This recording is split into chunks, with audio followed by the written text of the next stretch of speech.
Сегодня я отправляюсь в новое путешествие в один из самых необычных и красивых регионов России – Калининградскую область и ее центр Калининград. Тут меня ждет много приключений, красивых мест и запоминающихся моментов. Я побываю в самых красивых местах Калининграда, объеду все побережье на Тесле, отправлюсь на Куршскую косу и искупаюсь в Балтийском море. Ну а по дороге покажу кучу интересных и изумительных мест. Готовы? Тогда усаживайтесь поудобней, потому что все это будет в этом видео.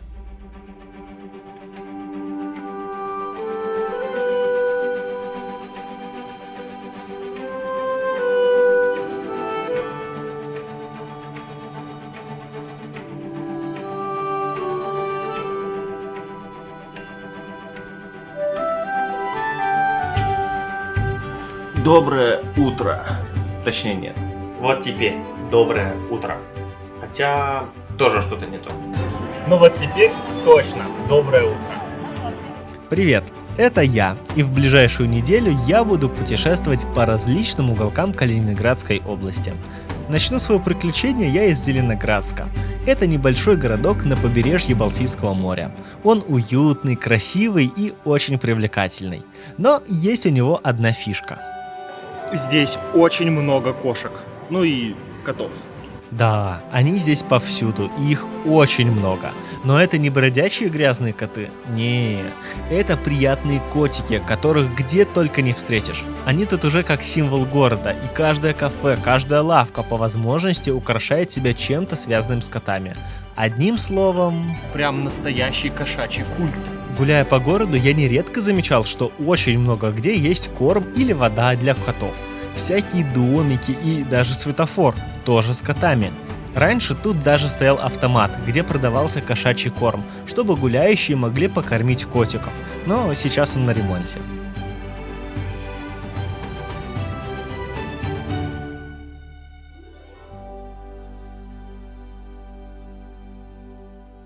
Есть даже специальная зона, где коты могут отдохнуть от надоедливых туристов. Это не просто стеклянная загородка, за которой коты как в зоопарке. Нет, они могут свободно входить и заходить туда и обратно, чтобы их наконец-таки перестали гладить. Но это еще не все. Тут есть целый музей, посвященный котам. Муррариум, который находится в бывшей водонапорной башне, ну и, конечно же, с соответствующим гербом над входом. Тут на несколько этажей выставлены коты. Ну, не сами коты, которые живые, хотя живые тут тоже есть, а экспонаты про котов. Всякие настенные надписи, рисунки, в общем, достаточно атмосферно и, главное, все про котов. Так уж их тут любят. И вся башня, все ее этажи, она достаточно высокая, все это заставлено и зарисовано котами. Но я сюда пошел не только ради котов, а ради смотровой площадки, которая располагается наверху башни. И вот отсюда открывается красивый вид на город, который, как я уже говорил, не очень-то и большой, но все равно мне тут понравилось. Высоко, все видно, прям то, что я люблю. Но что мы знаем про башню? Это бывшая водонапорная башня высотой практически 40 метров. Но если что, сейчас в зоне бывшего бака мы находимся на высоте 24 метра. То есть предполагается, что если вот эта вот высота это 24 метра, то вот все оставшееся должно получаться около 15, чтобы практически 40 высота была. Мне нравится забираться на такие смотровые площадки, и впереди у меня еще будут такие места. Но пока я в Зеленоградске, и сверху я еще раз обратил внимание на благоустройство города. В частности, на организацию проезжей части и какая разница, все равно никто субтитры не читает, на тротуарах. То есть вот я стою на месте для пешеходов, вот пешеходный переход, и вот велодорожка. И все это сделано одним слоем, одним уровнем, и все из кирпичика, из брусчаточки. Так что класс. Но то, что все из плитки или из брусчатки, это ладно. Самое главное, как это сделано. Ровно, красиво и гармонично. Мне нравится, как они сделали улицы, просто вровень, со столбиками. Вон там и машины, и велодорожки уместились. Немножко брусчаточки, везде все в плиточке. Блин, красиво и стильно. Кстати, обратите внимание, вот это проезжая часть, вот это велодорожка. И мусорка специально, чтобы закидывать мусор, проезжая на велосипеде. Кстати, да, велодорожек тут очень много. Но вот что меня еще приятно удивило, так это ночное оформление дорог. Ну, точнее, оно работает и днем, просто его не так хорошо видно, как ночью. Каждый пешеходный переход не только подсвечен, но и мигает белыми огнями, и его гораздо труднее не заметить, когда едешь на машине. Но это еще не все. Знаете, что это такое? Светофор тоже сделан на земле. Не, обычный также висит, все в порядке. Просто он дублируется еще и на земле. Наверное, чтобы когда идешь с книгой и читаешь, не пропустить нужный сигнал. Итак, пешеходам горит красный, и вот здесь вот на земле горят красненькие штучки. Чтобы, не знаю, в телефон когда смотришь, подходишь, опа, красненькая. Но вот сейчас нам загорится зеленый, и... Ну? Оп, зеленый.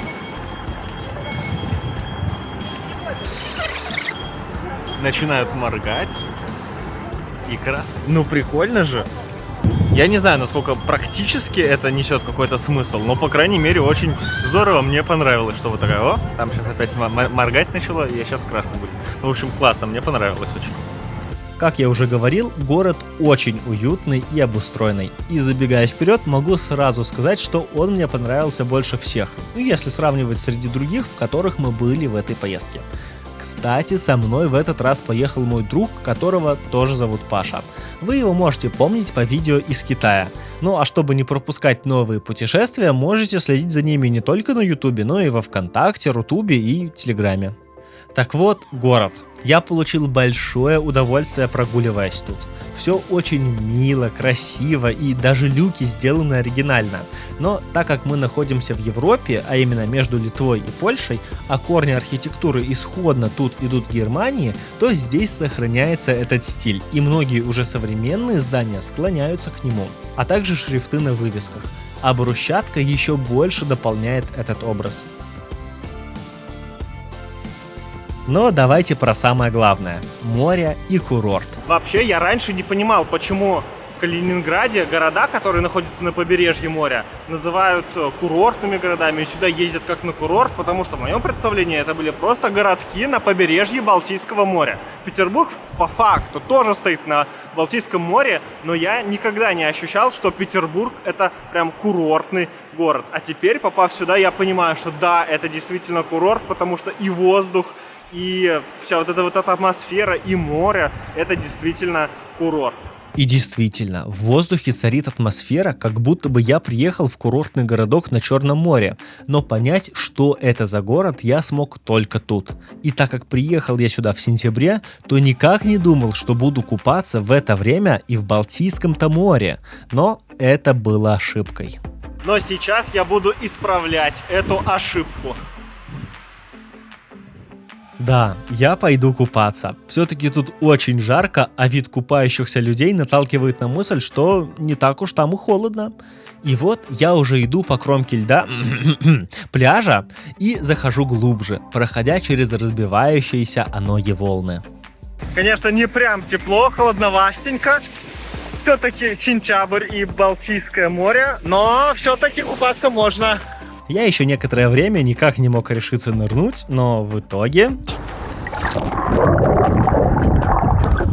Если честно, то когда уже занырнул, то вообще не холодно, и можно там сидеть долго-долго-долго-долго, и вообще не будет хотеться выйти, а только все больше и больше и больше купаться.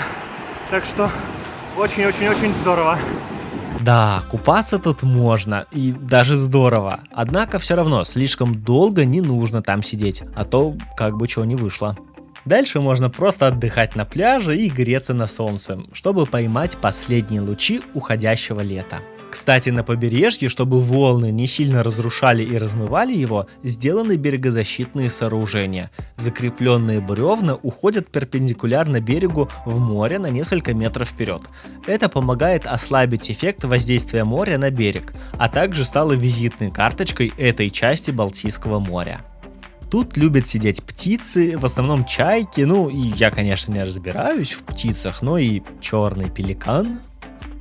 После купания можно сойти с набережной и углубиться в парк. Кстати, по всей набережной и парку идет велодорожка, которая тянется аж до Светлогорска, в который мы скоро поедем. А в будущем ее планируют продлить так, чтобы все побережье Калининградской области можно было объехать на велосипеде. Это зеленый велосипедистам, а для нас красный. Чтобы перейти, нужно нажать кнопочку. И сейчас, по идее, должно что-то произойти. Нет? Кнопочка. О, все. Теперь можно идти. А велосипедистам красный. Парк красивый, зеленый и ухоженный. В центре есть пруд, в котором купаться можно только уткам, но зато с комфортом. Так как берега закреплены деревом, то кое-где для них сделаны ступеньки для выхода на берег. Ну или для чего вот эти вот штуки? Помимо мостов, через пруд с одного берега на другой можно перебраться по, даже не знаю, как это назвать, деревянным кружочкам. Если бы их окрасили в зеленый цвет, то можно было бы представить, что ты прыгаешь по кувшинкам. Хотя, может быть, раньше так и было, и это просто сейчас они потеряли цвет и стали серыми. На краю пруда есть уютное вегетарианское кафе со своими мостиками, прудиками и водяными мельницами. Вообще хочется отметить, что в Зеленоградске много чего было сделано под европейский или немецкий стиль. Шрифты, надписи, таблички, дома, улицы. Гуляя тут, как будто бы переносишься на несколько веков назад в какой-нибудь европейский город. Недалеко от парка и мурариума, да и в принципе от любого места, так как городок маленький и все в пешей доступности, есть еще одно место. Лютеранская кирха. Но с небольшим нюансом. Это раньше была кирха. Выглядит, конечно, как будто бы и сейчас. Правда, не совсем. Сейчас это православный храм. Кстати, путешествуя по области, я еще не один раз встречу кирхи, в которых сейчас православные храмы. Но не будем забегать вперед. А лучше обойдем кирху, потому что с одной из сторон от нее находится музей «Домик ангелов». Я бы не сказал, что это прям интересный музей, но выглядит красиво, да и фотозона рядом с ним интересная, так что посмотреть можно. Нагулявшись за целый день по городу, на закате лучше всего выйти на набережную или пирс, чтобы посмотреть, как заходит солнце. И закаты тут действительно как на море. И это совершенно не тот закат, что виден дома из твоего города. Все-таки посмотреть, как заходит солнце в курортном городе, это непередаваемое ощущение. Ты стоишь на набережной, тебя обдувает ветер, а волны тихо плещут о прибрежные камни. Но на этом интересности еще не заканчиваются. После того, как ты проводил солнце, но на улице окончательно не стемнело, можно отправиться на колесо обозрения, которое стоит прямо на набережной. Оно называется «Глаз Балтики», и с него открываются отличные виды на город. Все-таки высотой оно 50 метров. Но чего это я все брожу вокруг да около него? Давайте забираться внутрь. И вот я медленно, но верно поднимаюсь все выше и выше в своей кабинке.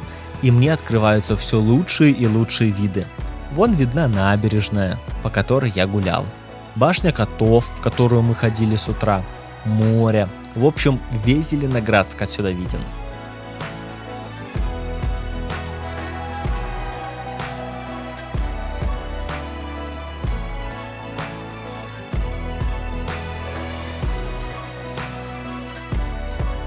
После круга на колесе, когда окончательно стемнеет, можно отправиться на прогулку по ночному городу, потому что ночью тут своя красота.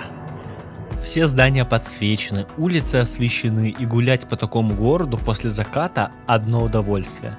Конечно, и днем тут красиво, но ночью все воспринимается немного по-другому, и в этом есть своя красота. Все-таки город уютный, красивый и обустроенный.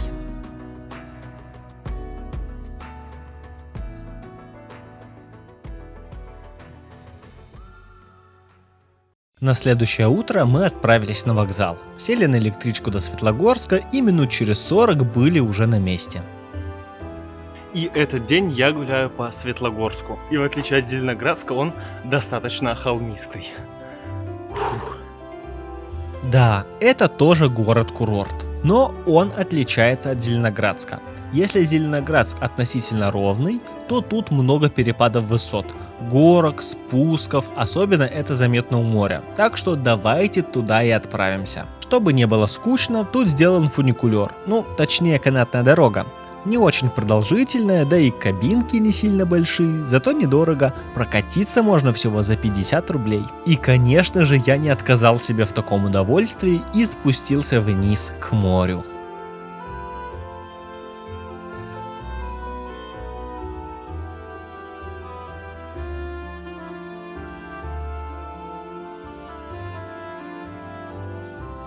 Что касается моря и пляжа, то тут, понятное дело, все купались и загорали. Однако, с одной стороны, там, где должна начинаться набережная, была стройка, потому что набережную еще не отреконструировали. Часть закрыта вообще, а по части можно уже прогуляться.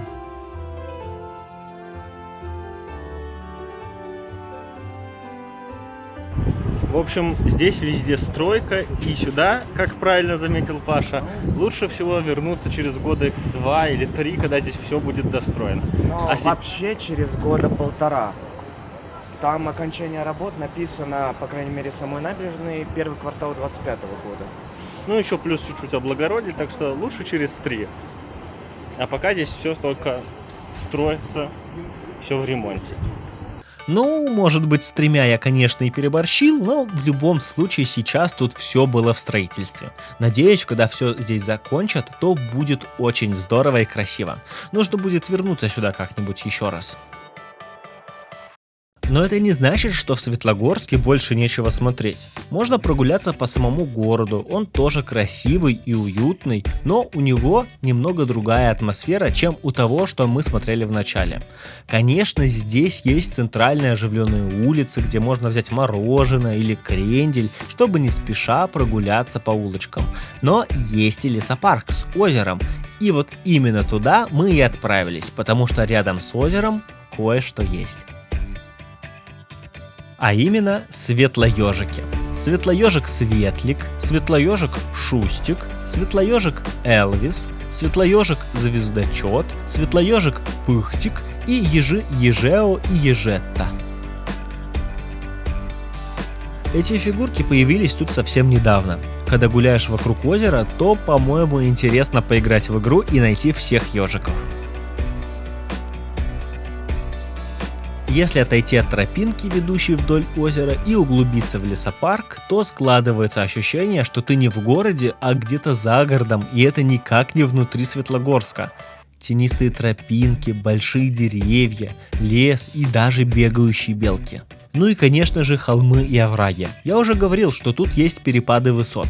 И в парке это не стало исключением. Из интересных мест, которые мы встретили по дороге, были немецкие захоронения периода Первой мировой войны. Интересны они были больше не как само захоронение, а как это все было оформлено, потому что не часто можно встретить такое в таком лесу.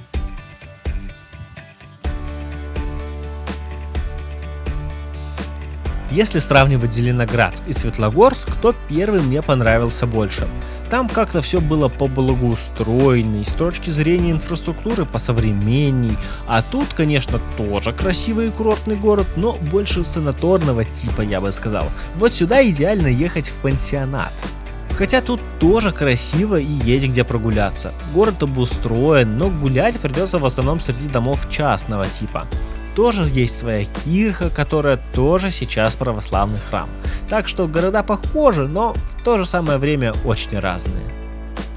Что же еще есть интересного в Светлогорске? Макет средневекового Кёнигсберга. Это макет средневекового города нынешнего Калининграда. Маленькие вот такие вот домички. На мой взгляд, очень интересно по пути к очередной достопримечательности заглянуть к такому макету и рассмотреть домики и улицы. К тому же, совсем скоро я уже отправляюсь в Калининград, чтобы вживую прогуляться по городу, который я сейчас вижу перед собой как на ладони. Еще в Светлогорске советуют посетить Янтарь-холл, в котором проходят различные выступления и есть музей Мирового океана. Я, конечно же, дошел до него. Но именно в этот день он был закрыт. Так что я просто прогулялся вокруг него. Вообще, когда мы гуляли по Светлогорску, то заметили, что катастрофически не хватает пешеходных переходов. И переходить улицу приходилось там, где приходилось. То есть, если нет заборчиков вдоль дороги, то, значит, там можно перейти. Но это было до тех пор, пока вечером я кое-что не заметил. Целый день мы искали пешеходный переход, потому что их нигде не было и приходилось бегать через дорогу. А на самом деле все просто. Они появляются только ночью. Дальше мой путь лежит к центру области, в город Калининград. До него мы также добрались на электричке. И вот я выхожу на вокзале в Калининграде, чтобы продолжить свои приключения, но уже в городе покрупнее. Ну и как думаете, что я сделал в самом начале по прибытию? Отправился в красивые, но малоизвестные локации? Нет. Вначале я, конечно же, посмотрел самые стандартные места Калининграда. Пойдемте покажу их и вам. Первым это, естественно, был кафедральный собор на острове Канта. Большое и величественное здание. Кстати, перед ним есть небольшой участок с рельсами, но это не оригинальные рельсы, которые остались здесь с давних времен. Их здесь уложили специально, чтобы воссоздать атмосферу, потому что в довоенное время тут была трамвайная остановка. Собор – это практически единственное здание на острове. Вокруг него небольшой парк и газон, на котором все отдыхают или фотографируются. Что еще сказать про собор? С одной стороны, он очень громоздкий и непропорционально большой, но с другой стороны, гармонично вписывается в местность, где стоит. Да и если приглядеться поближе, то все-таки есть в нем что-то изящное и красивое. Ну и, конечно же, нужно посмотреть могилу Канта возле собора. А то как же, тут же все завязано на Канте. Каждый второй сувенир, каждое второе название обыгрывают его фамилию. Даже пряники тут продаются пикантные. Так что вот как так.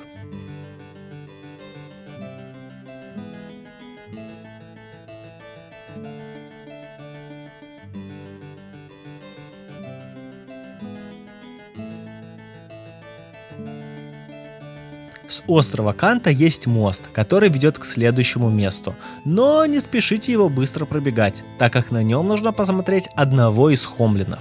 Не знаете, что это такое? Ну, хомлины. Это примерно так же, как светлогорские ежики, только здесь хомлины. И если в Светлогорске ежи располагались вокруг одного озера, и можно было их все посмотреть, гуляя по одному парку, то здесь они разбросаны по городу и находятся в разных местах, не рядом друг с другом. И чтобы их всех посмотреть, нужно их, во-первых, найти, проложить маршрут, в общем, пройти целый квест. Но зато будет чем заняться, когда гуляете по Калининграду. Так вот, первый хомлин на нашем пути будет дедушка Хомлин Карл, который сидит на мосту. Это сказочные или даже мифические существа, которые оберегают дома и город. Главным умением дедушки считается обработка дерева. Пройдя по мосту, попадаешь в, пожалуй, самое известное место Калининграда – Рыбную деревню. Этот район вдоль набережной стилизован под старинные прусские кварталы, а самые лучшие виды на него открываются с юбилейного моста. Ну а название «Рыбная деревня» получилось из-за того, что на этом месте было поселение рыбаков. Вот отсюда и пошло название – Рыбная деревня.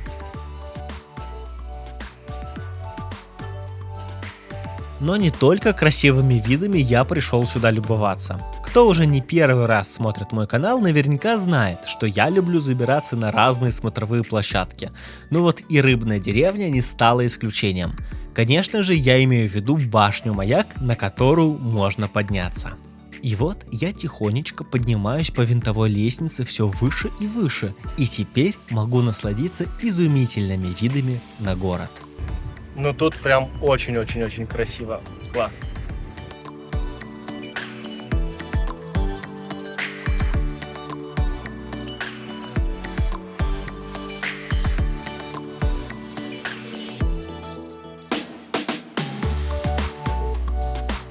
И очень удачно все совпало, что попал я сюда во время заката, потому что это было настолько красиво, что просто дух захватывало.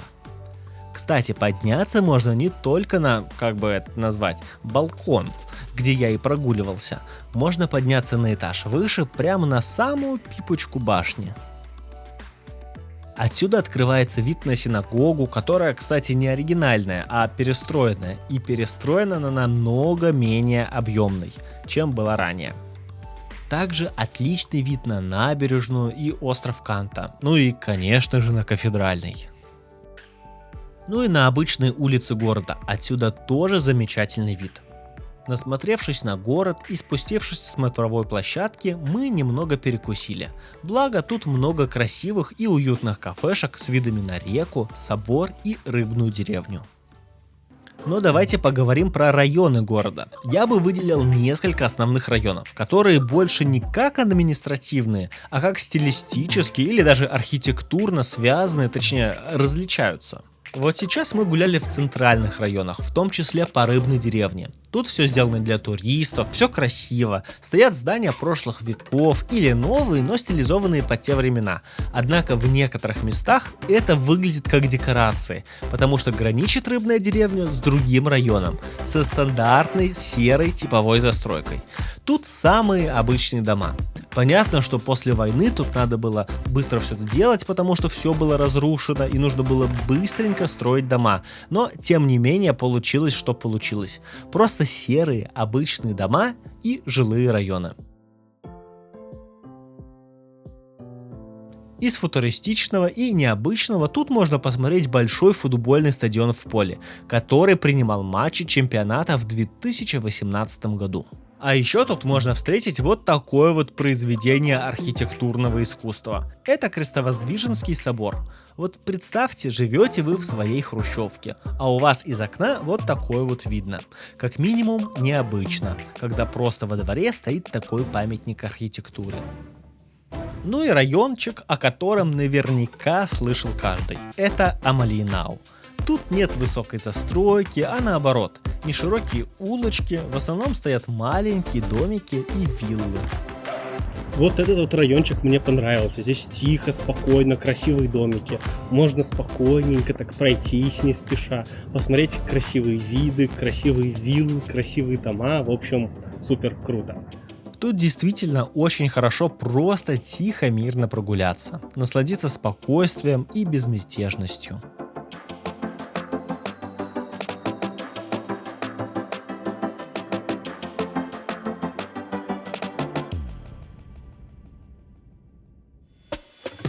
Из достопримечательностей тут в основном виллы и коттеджи разных известных и не очень людей.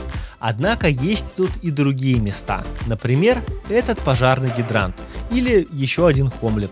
Да, он находится тут, на границе Амалиенау. Малыш Хомлин Антошка. Кстати, хомлинов частенько любят одевать во что-то, так что нередко он во что-нибудь одет. Поговорили о районах, теперь можно и о транспорте. Метро тут нет, но оно, наверное, и не нужно, так как его функцию берет на себя трамвай. Их тут ходит два типа – новый, зеленый, и более старый, красно-белый. Кстати, обратите внимание на рельсы, точнее на ширину между ними. Да, в Калининграде узкоколейный трамвай. Кстати, такие же ходят в Евпатории. Так вот, в Калининграде преимущественно по центру ездит трамвай, на окраины города ходят автобусы. Но вернемся к трамваю. Если вы хотите посмотреть все основные достопримечательности и прокатиться на трамвае, то вам подойдет маршрут номер 3. Этот маршрут начинается, ну или заканчивается у театра кукол, который находится в парке культуры и отдыха. Это, кстати, на границе с Амалиенау. И заканчивается, ну или опять же начинается у Южного вокзала. Проехавшись по этому маршруту, можно не только покататься на калининградском трамвае, но и посмотреть основные достопримечательности и собрать всех хомлинов. После театра кукол нас интересует остановка «Зоопарк». Тут вы можете либо просто полюбоваться красивыми улочками, либо зайти в зоопарк, ну или найти еще одного хомлина. Он, точнее она, сидит прямо у главного входа. это малышка Хомлин Уля, а если ласково и быстро сказать, то получится Хомлинуля. Проехав еще несколько остановок по проспекту Мира, выходим на остановке Площадь Победы. Тут можно просто погулять и отдохнуть под деревьями с красными цветами, зайти в ТЦ или посмотреть на фонтаны. Из достопримечательностей тут есть Триумфальная колонна, собор Христа Спасителя и Северный вокзал. Кстати, именно на него мы приезжали, и поезд, уезжающий в туннель, ехал как раз под эту площадь, точнее под парковку рядом с ней. Дальше несколько остановок лучше пройти пешком, чтобы зайти в музей янтаря, который находится в башне Дона. Это часть сохранившегося оборонительно-валового сооружения немецкой постройки. Но даже если в сам музей внутри вы не захотите заходить, то нужно хотя бы просто посмотреть ее снаружи, так как тут достаточно красиво. Кстати, тут же можно найти еще одного хомлина – бабушку Марту, у которой хобби – это сбор трав. Тут же недалеко находится еще один хомлин. Если пройти вдоль озера, мимо набережной, С тюленями, моржами, и еще кто там есть. то мы попадаем к башне Врангеля. Это фортификационное сооружение 19 века. И вот тут находится хомлин Мама Варвара. Но сюда мы пришли не только ради нее. Тут же располагается Калининградский рынок. Правда, вначале придется пройти через Блошиный рынок. чего тут только не было. Посуда, утварь, монеты, янтарь, книги. Так что найти тут можно, по-моему, все что угодно. То, что нужно, и то, что не нужно. Да, купить тут можно, наверное, по дешевке много чего. Но я не стал тут задерживаться и свернул на обычный рынок. Ну и что тут сказать, обычный рынок, где есть все, что нужно и не нужно. Напротив отдела с одеждой находится отдел с мясом, и так далее. Но, правда, не везде так было. Все-таки было разделение на ряды с овощами и фруктами, ряды с мясом, ряды с рыбой, ряды с молочной продукцией. Так что порядок тут был. Но главное, зачем мы сюда пришли, это был марципан. Как же вернуться из Калининграда и без марципана? Так что обязательно вот здесь закупимся. Или тут, или в каком-нибудь еще другом ларечке, потому что здесь их очень-очень много. Конечно, кто-то может сказать, что фу, марципан, такое себе, обычная шоколадка и то вкуснее. Не знаю, лично мне нравится.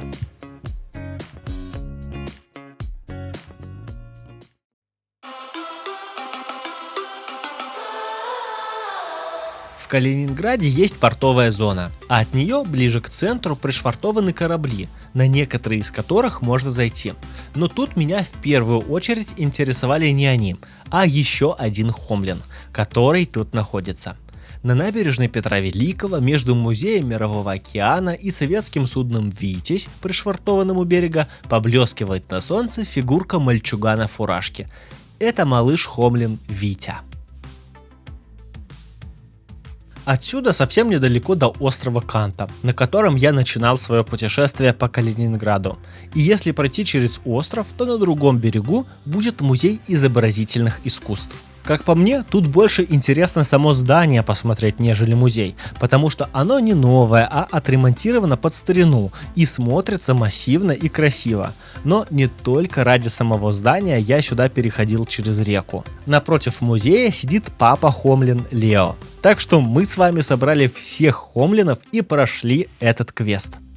Что еще могу сказать про Калининград? В целом город мне понравился. У него есть своя атмосфера, которую создают европейские домики, храмы, брусчатка в конце концов, потому что ее тут достаточно много. Город красивый, но и вокруг города красоты тоже достаточно, так что на следующие дни мы арендовали машину и отправились в путь. А сегодня у нас по плану поездка на Куршскую косу, но не просто поездка, а на Тесле. На настоящей Тесле.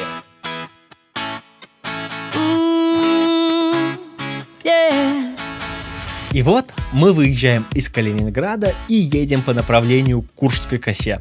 Это, кстати, моя первая поездка на Тесле. А оба этих факта уже делают поездку запоминающейся. Проезд на косу платный, так как это национальный парк. 300 рублей с человека и 150 с машины. Так что сразу видно, кто больше вреда природе наносит.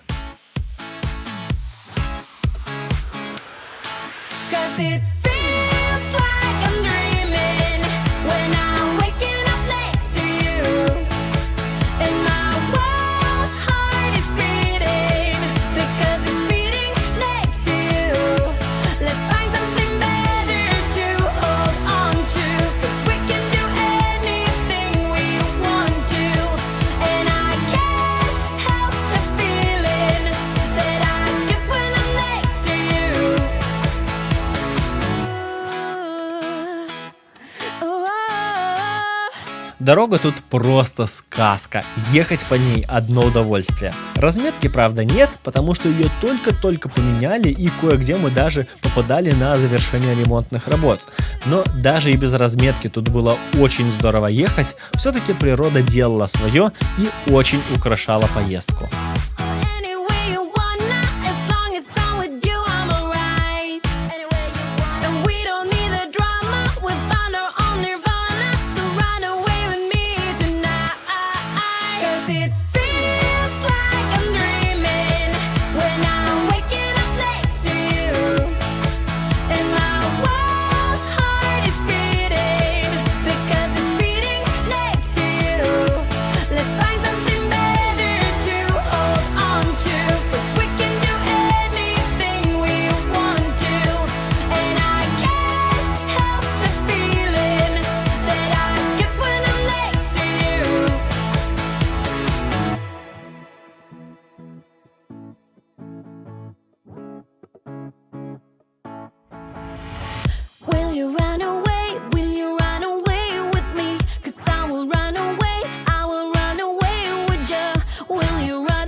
На Куршской косе много мест, где можно интересно провести время. И вот почти у самой литовской границы мы припарковали нашу Теслу на живописной обочине и отправились в лес. Тут находится высота Эффа. Людей тут, конечно, было немало. Все-таки место достаточно известное. На Куршской косе все места оборудованы для туристов, так как просто так по лесу бродить нельзя, особенно возле дюн. Все-таки это национальный парк, и природу тут оберегают, но зато везде сделаны тропинки и дорожки, чтобы было удобно ходить.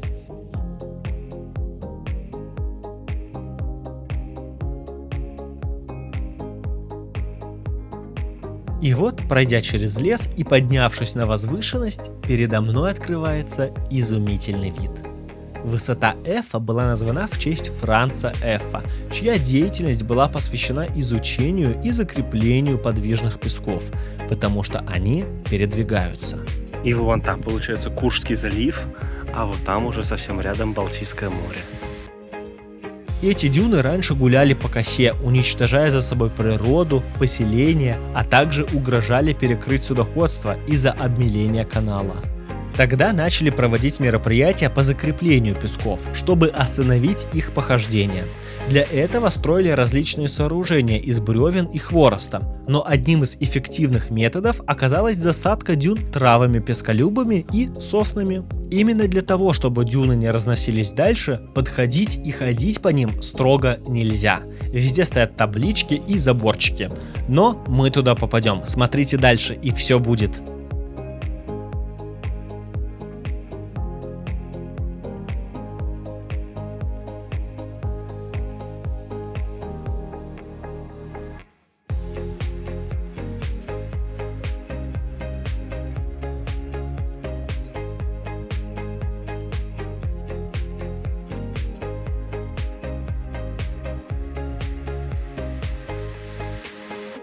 Но это лишь одна из экотроп, поэтому мы возвращаемся к машине и едем дальше. Следующая наша остановка – Танцующий лес.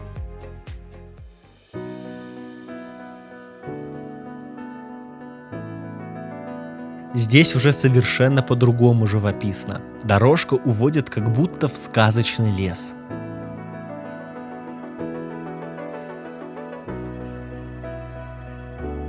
Пройдя еще немного, попадаешь в то самое место. Это небольшой пятачок, на котором большинство сосен очень причудливо изгибаются, как будто бы их что-то скрутило. Есть несколько версий, некоторые правдоподобные, некоторые не очень, как появился этот лес и почему здесь деревья растут именно так. Есть мнение, что это происходит из-за ветров. Но тогда встает вопрос, почему преимущественно это происходит только на одном пятачке и не со всеми соснами? Есть версия, что гусеницы повреждают главные побеги, и они от этого изгибаются, что в принципе звучит логично. Некоторые вообще верят, что это место силы, и здесь идет силовая линия энергии, и поэтому деревья изгибаются, а также есть некоторые легенды, связанные с магией и колдовством. Но лес действительно необычный, и просто это красивое место. И воздух тут очень свежий и ароматный, пахнет сосновым лесом.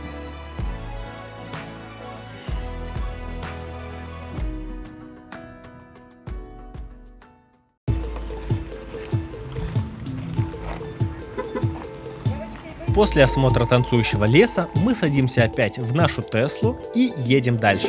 Помните, я вам говорил, что все-таки хотел выйти на песчаную дюну? Так вот, именно туда мы и отправляемся. Для начала нужно выбрать место, где можно незаметно пробраться к пескам.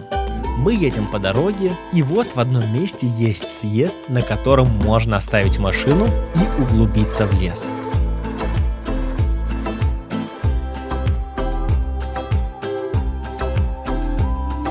Мы, стараясь не очень сильно шуметь, пробираемся по лесу, приближаясь все ближе и ближе к дюнам. Но перед самым выходом на пески везде стояли запрещающие таблички, что нельзя идти дальше, выходить на пески не только опасно, но и запрещено. И мы не пошли, так что и вы не ходите. Не нужно нарушать правила. Ой, что-то тут прям вообще неудобно заходить в машину.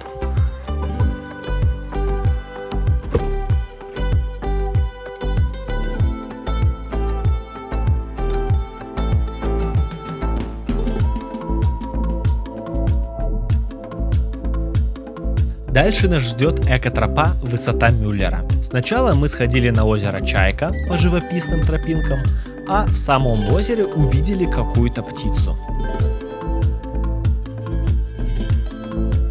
Что она как робот двигается? Дальше маршрут пролегал по живописному лесу.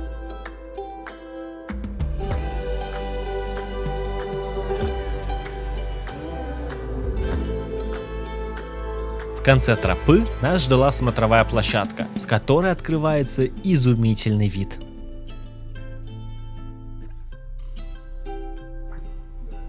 Мы, получается, были вот там.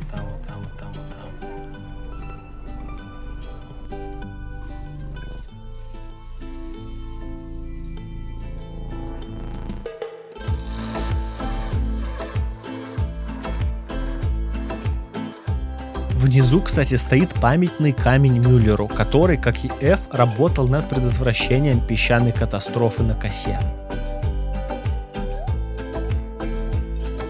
На косе, кстати, можно купаться, но преимущественно в Балтийском море, а не в заливе. Тут куча подходов к пляжу, так что обязательно берите с собой все для купания.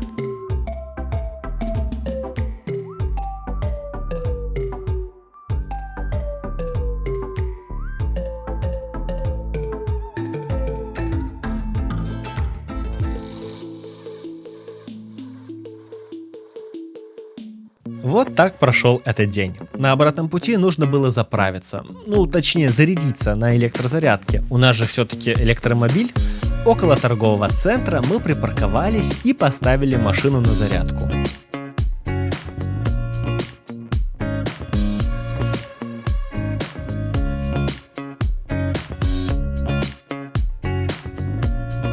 Пока Тесла заряжалась, мы зашли в ТЦ и магазин. Зарядилась она, кстати, быстро, примерно за 20 минут. И уже на кассе мне пришло уведомление, что машина заряжена до полного и готова ехать дальше. Ну а все было очень удобно и быстро через мобильное приложение.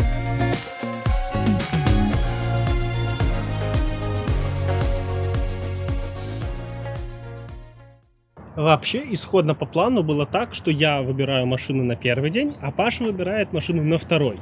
Я, естественно, на первый день на Курскую косу выбрал Теслу, и мы на ней съездили.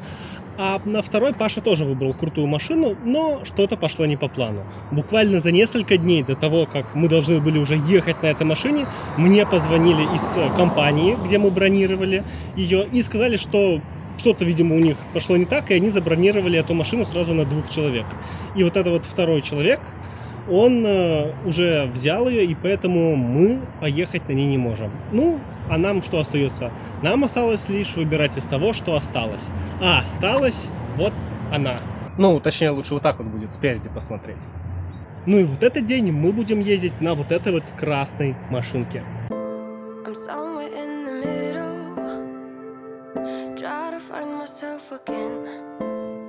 На следующий день мы отправились в другую сторону от Калининграда, чтобы посмотреть побережье в другую сторону. Первый город на нашем пути был Балтийск. Красивый городок, но точно не туристический, а в первую очередь портовый. Тут есть красивые места, но специально ехать сюда еще раз я бы не стал, в отличие от других городков в этом путешествии. Тут пролив между Калининградским заливом и Балтийским морем. То, что на другой стороне, это Балтийская коса, на которую можно попасть на пароме. Набережная тут есть, но скорее просто есть, без каких-либо изысков. Так что тут я был не очень долго, а свернул в сторону и пошел по одной из дорожек вдоль побережья. На пути мне встретилось мемориальное немецкое кладбище. Конечно, это не парк, и сейчас мои слова можно, наверное, не так понять, но в отличие от многих других подобных мест, пройтись тут было намного приятнее. Ну, а что поделать, если тропинка проходит насквозь через кладбище? В итоге дорожка вывела меня к пляжу. На пляже делать было не особо чего, потому что мы уже накупались в других местах, а впереди нас ждало еще много чего интересного. Так что было принято решение поворачивать обратно. Ну и в принципе на этом все, и мы отправляемся дальше. Вот чего-чего, а вот этого я никак не ожидал. Я думал, что на Курской косе самые живописные дороги, а оказалось, что нет, они тут. Don't wanna grow another day, run around and always play. You're Jack Sparrow and I'm a dinosaur. Don't wanna grow another day.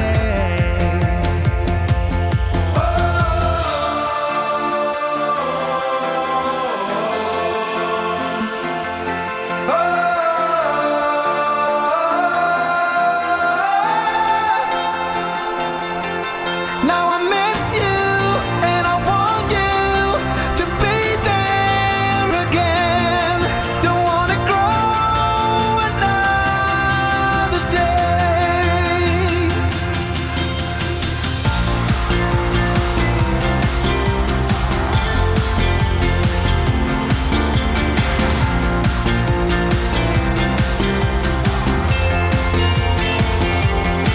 We can say forever young, fall in love with the rest unsung. Please hold my hand and ask me out to prom, and we can stay forever young.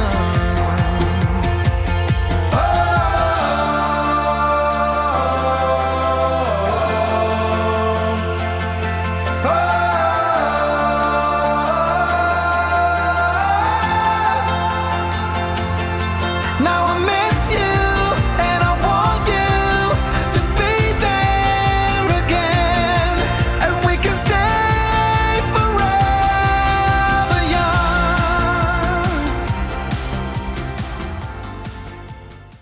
Следующим местом, куда мы приехали, стал поселок Янтарный.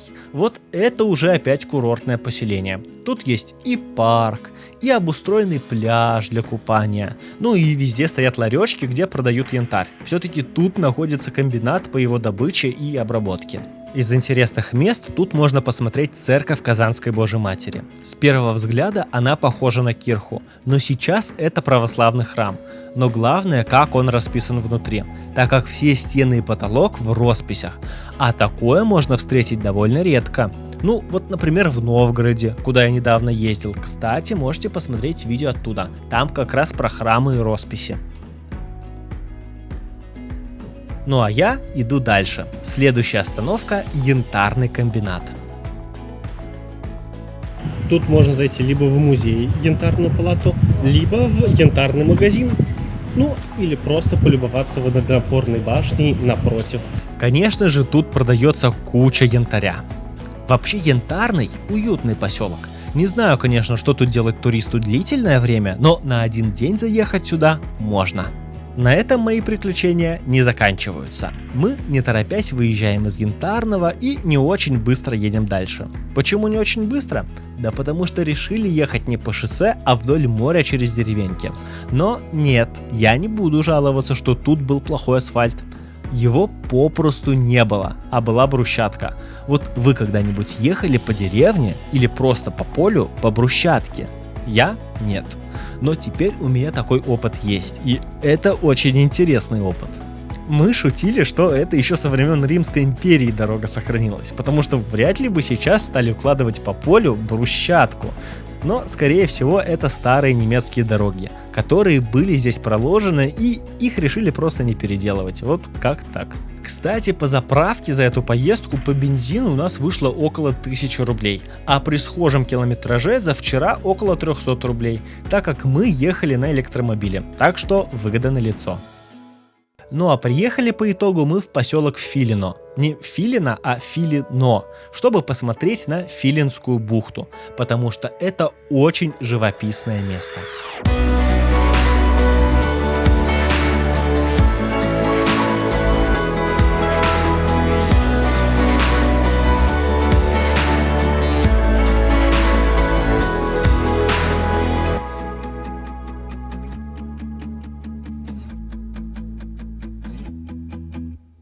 Паша, а ты чего тут в телефоне делаешь такое? Регистрируюсь на рейс. Домой?